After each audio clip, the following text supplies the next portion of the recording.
Everybody, I hope you are doing well. Today we will talk about how to fix or how to solve the problem of mute notifications on Suno AI. You will click on settings.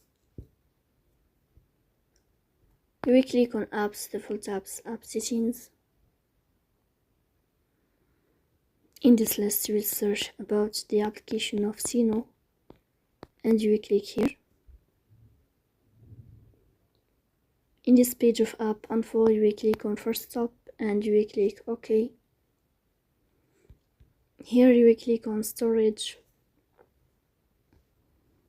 Then we click on clear cache. After that we click on Play Store.